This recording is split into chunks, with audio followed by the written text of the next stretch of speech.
สั่นไหวคือคนสิขาดใจเป็นไข้โตบ่มีทางรักษาคือจังสิไปบ่รอ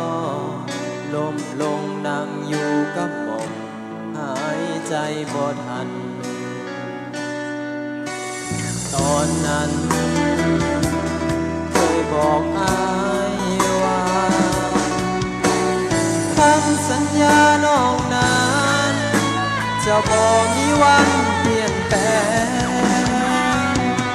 ลาคำแพงเจ็บแทงน้องเล็ดแบบนี้ปวดอีหลีคือเข็มแทงลงใจคบกันมา4 ปีบ่เคยจะมีปัญหาพอแต่เขาเข้ามาใจน้องแปรผัน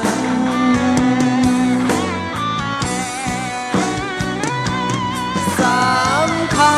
ำว่าเขาเลิกกันมื้อนี้3 ปีอ้ายสิลืมได้บ่ล่ะหากว่าน้องถามเขาอ้ายก็สิยอมถอยห่างให้ถือว่าอ้ายหลงทางย่างเข้ามาทาง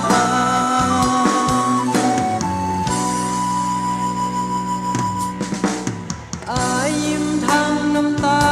เมื่อเจ้าเลือกเขาน้องบอกว่าฮักเขาเป็นไปบ่ได้อดีตที่เคยผ่านมาน้องบ่ต้องเสียใจนับแต่นี้ต่อไปถือว่าเป็นกรรม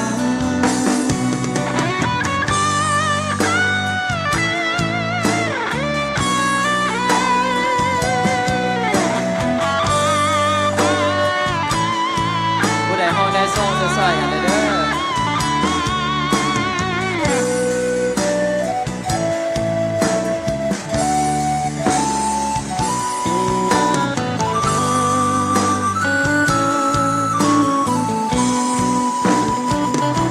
3 ค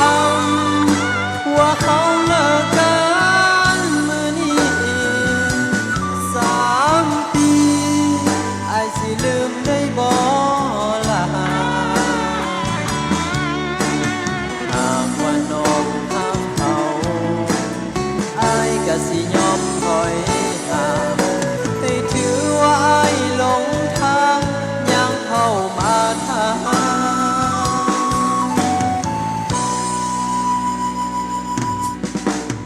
อ้ายยิ้มทั้งน้ำตา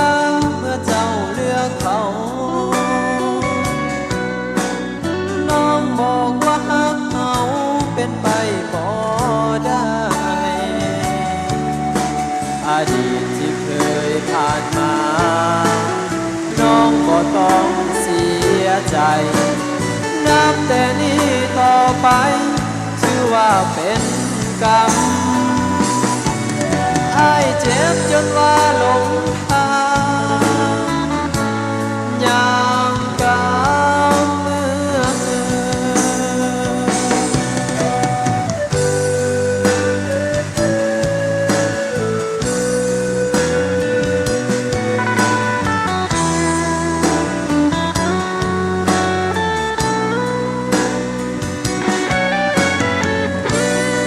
ขอเสียงนะ